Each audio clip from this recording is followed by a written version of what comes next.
Hello everyone and welcome back to another video. I hope you can't hear the birds in the background too much, but if you can do, yeah, I'm sorry, they are kind of loud. So yeah, anyway, this video is gonna be part of a series I think I'm gonna be calling OC Log. And basically what this is, so when I made this channel, one of the main goals I had was to sort of document my way going from absolute complete noob to wherever I would end up. And by now, I think I've ended up somewhere where I thought I would never really get. So, yeah. And basically, what I want to do with this video series is just kind of document things I've been doing, but that are not really worth doing like a dedicated video about.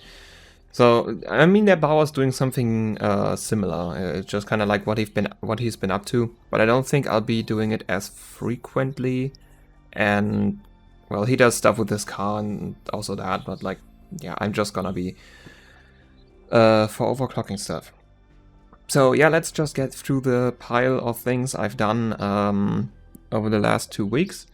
Here's the first thing, which is a score I did with my GTX 580 Twin Throzer 3 Power Edition, aka it's a Lightning but without prod lasers.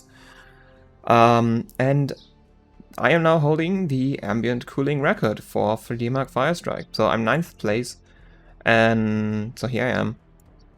And you can see dice, these 3 are chilled, very, very chilled. We can take a look at that, and then these are all LN2.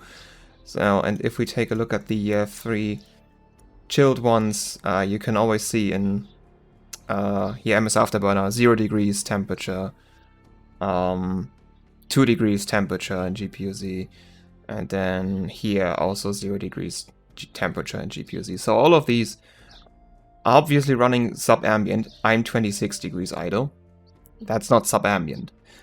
So yeah, that's why I'm gonna say I have the ambient cooling record now for GTX 580. And if you're wondering, that's my cooling solution. I am getting my ambient as low as possible, however, not below ambient. So yeah, those are the temperatures I've measured. So the 26 idle is just from the GPU-Z measurement. That's from the 3D Mark measurement. So I was at like 30 to 31 load.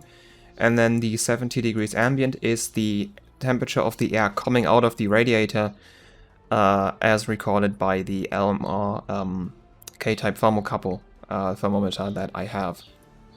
So essentially like, yeah, 17 degrees ambient, at least for the radiator, since you can see it's in my window and it is sucking in some cold air from the outside. However, I think 17 degrees is still very much ambient if, like, as far as I know, the ambient temperatures for, I don't know if it was for the entire planet or just for my region, is like 18 degrees. So that's pretty close to average ambient. So I'm not gonna call this like chilled, because chilled for me means it's sub-ambient, which this isn't. Like, well, I mean, because temperature changes of the time of day and per season, like, if you go under 5 degrees ambient or under 5 degrees coolant temperature, I would call that chilled. Even if, like, yeah, your ambient could be at like 2 degrees in the winter, I would still call that chilled. But for like right now it's May, yeah, like, I'm not calling that chilled. So yeah. So basically about the score and how I got to it, because I did run the card before. I did make a video about this very card and how I think it might not be all that great actually, which, well, the Direct CO2 might still be better than this. I just didn't run it, but I did run this card. And yeah, basically, so for Fermi getting high core clocks, so like 1120, which is, yeah, that's pretty high. It's not like, it's not hard to get there, but like, you don't get there just like that. You do have to do some work to get there. So basically Fermi does scale fine with voltage, but Fermi draws an insane amount of current. So it runs relatively low voltage, but still has a high power consumption, high heat output. So like essentially, if you compare Fermi with Kepler, I think there's not a single Fermi card, even the custom cards, that come at 1.2 volts stock. There's plenty of Kepler cards that ship at 1.2 volts stock. And, well, Fermi doesn't really have power monitoring, so it's kind of hard to measure, but I'm pretty sure like custom cards for both Fermi and Kepler are in the like 300 to 350 watt range. Just that the Kepler cards run higher voltage and therefore have to draw less current. And what that all means is basically Fermi, while voltage scaling is obviously there, Fermi really likes cooling. So I was at 1095 for core, and now I got 25 MHz more simply by just getting a slightly better mount on the GPU and running it with slightly colder ambient. Like the first run I did was at like 19 degrees ambient. This one was at 17. And yeah, so I got 25 MHz more out of the core. I also got a bit more out of the memory. And yeah, so almost 7200 GPU score, which is, yeah, that's pretty good. My physics score is also rather high because I am now switching to Windows 7. So the previous score I did was on Windows 10. And on Windows 10, with my test bench, I have a hard time getting over 22,000 physics score. On Windows 7, as you can see, I did actually have a couple passes where I was over 23,000. But like 22,750 is like the usual score I get. And yeah, that also helps a lot. Also on Windows 7, I don't know if it's just Fermi or also other architectures, but for Fermi, for sure, they also just perform better on Windows 7. And you can actually see that. If you run a Fermi card on Windows 10, and you look at the utilization, you're gonna see it's at like 97, 98, 96%. It's like hovering around there. On Windows 7, it's just 100% all the time.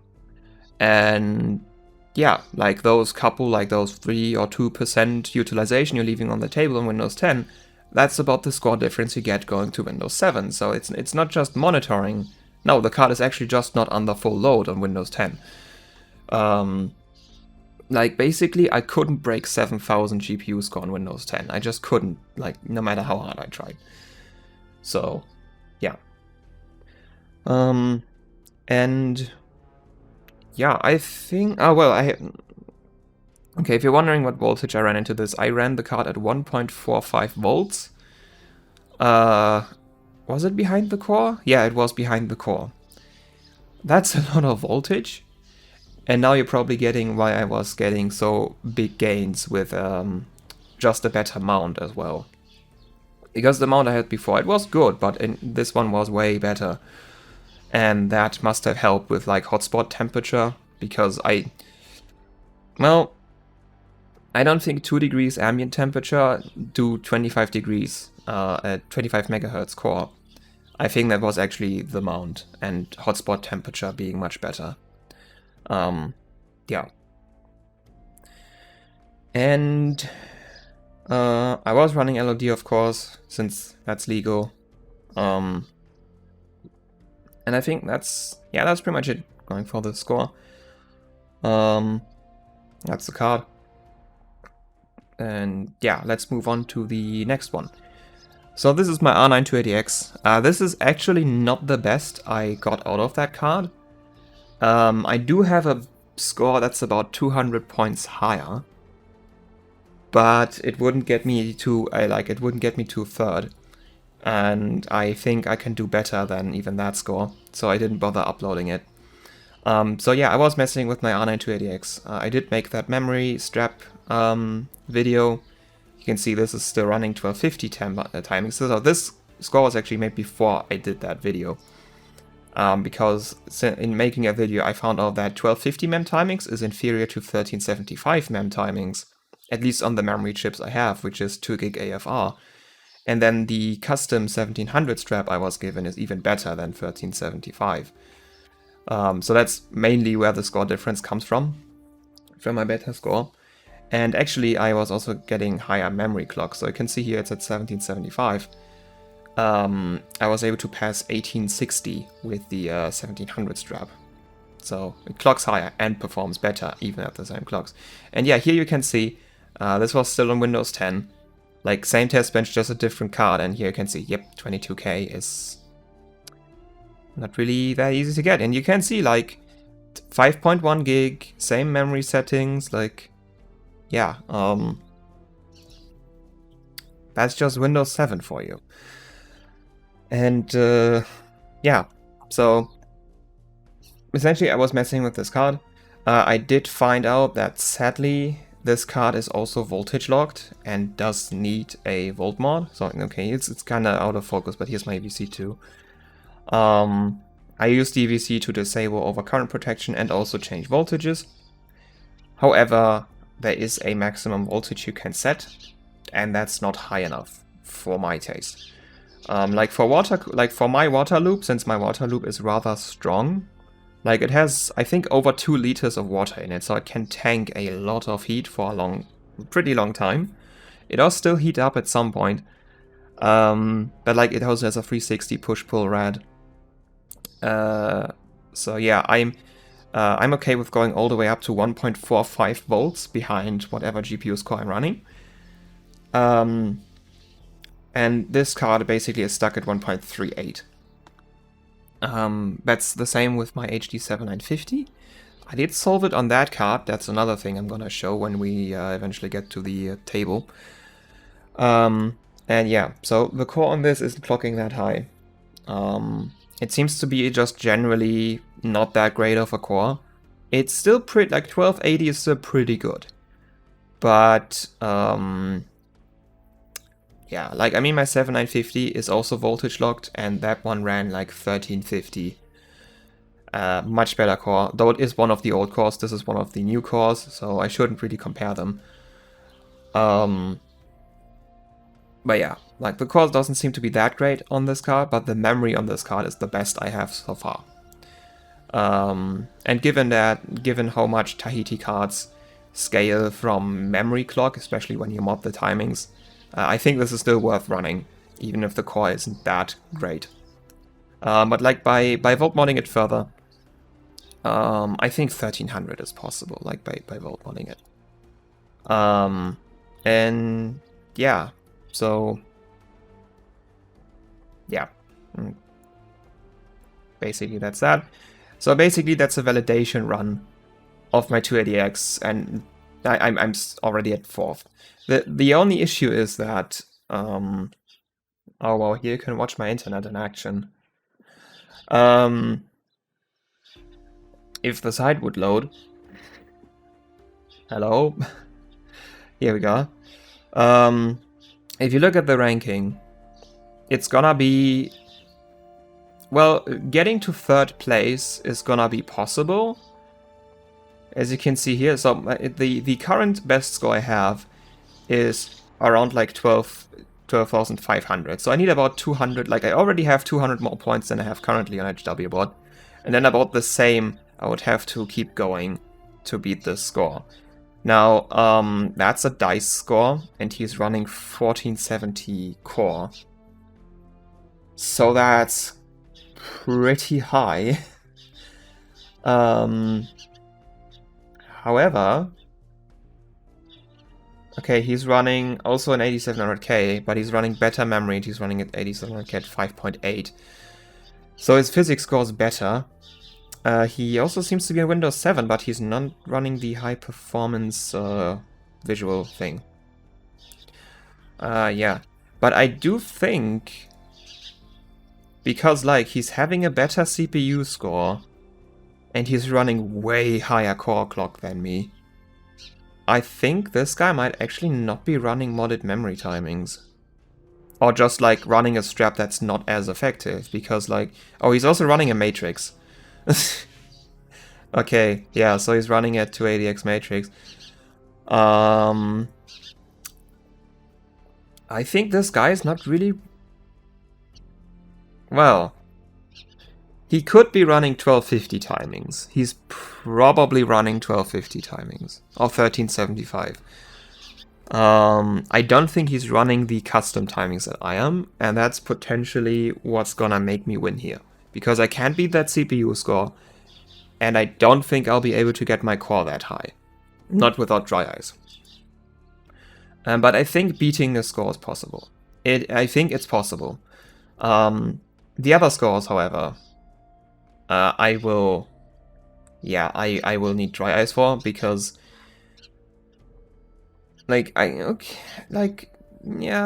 those clocks are equally unreachable for my water loop. And then, well, in first place is Salty with his 13.3, almost 13.4k.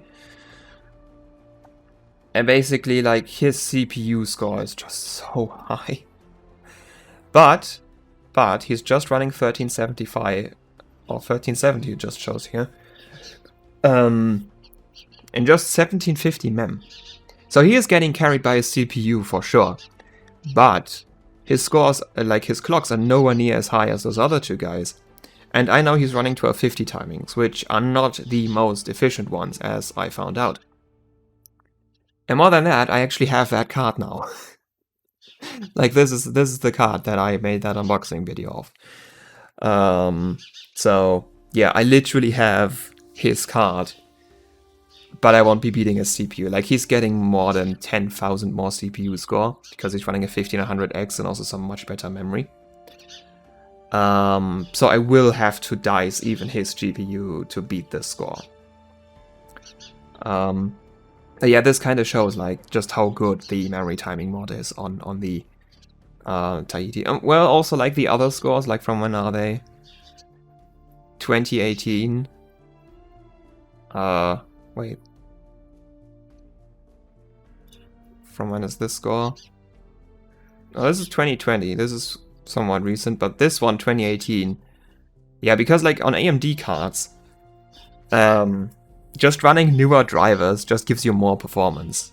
Like, that's just like that. You run a card, and then 2 years later, you can beat that score with much lower clocks. So, yeah, that's probably why this is beatable, even though he's like way ahead in terms of like frequency everywhere. Because this is just like 3 years old by now. So yeah. I think I've talked enough now. So yeah. Got a nice wait, did I close my never mind. Okay. Got a nice GTX 580 score, and also a well, a 280X score that isn't that great, but it has potential to improve. And yeah, so that's the HWBot side of what I did. Now let's take a look at, well, the physical side, like the hardware side of what I did. So, see you soon. Here we are on the desk, and here's the GTX 580. That's now holding the Ambient Firestrike score. And yeah, so like that's the mount I was talking about. It's not perfect, the die is not perfectly flat on this one, but you can see we have a rather large area where there's pretty good contact. The mount I had before did not look like this. And yeah, so this is obviously a Lightning, like it says Lightning right there. However, MSI is actually selling this as a Twin Throzer Free Power Edition, basically because it's missing the prod-lasers that the Lightning comes with. And you can see I just put my own capacitors here. I also added this capacitor. And yeah, like this must be helping a bit. I didn't really do a test how much it helps, but it's not gonna make things worse, so yeah. And yeah, like the card didn't change at all since the last time you've seen it. The only mod is the Voltmod on core, which I'm using. Like basically there's some there's markings on this PCB that show you, hey, put a potentiometer in parallel with this resistor, and that's how you get a Voltmod. So you don't even need to look at data sheets, which I think are actually pretty hard, if not impossible, to get for these chips. So that's nice of MSI for doing that. So I think this is a 500 kilo ohm potentiometer. What's the code? The call is 504. Yeah, that should be a 500k. And yeah, so I didn't really have to do anything to this card to get that score. And I think what's also pretty nice is that this is actually the janky lightning. So this is the one with the mounting pressure problems, and it's the one that has these two phases not working. But as you can see, it still has the potential to do some really, really, really impressive scores, which I think is nice. Now then, this here is the 280X I was benching, completely unmodified. I just took I took the base plate off because I want to measure like voltages. But yeah, like completely stock, and the only thing I did is like add this EVC2 connector. But yeah, so this here is my HD7950, and I have to be careful not to. It's still attached to the water cooling loop. Yeah, so as you can see, I've insulated it as well. Like basically this card is now ready. Like there's some finer touches I would do, but basically this card is now ready to go dry ice. Yeah, so this of course also has an EVC2 connector with still a cable on it, but this has a Voltmod. I think this is a 100 ohm potentiometer, and yeah, so basically that green cable, that's the Voltmod. And I was a bit reluctant to Voltmod this card before, because basically when you look at the datasheet for the CHA8228G, it says that pin 6 or V-Sense of loop 1, which is what I soldered to here, basically just goes straight to the VRM output with like nothing between it. So if you would put a potentiometer there, I think it would just not do anything. But, well, seems it does.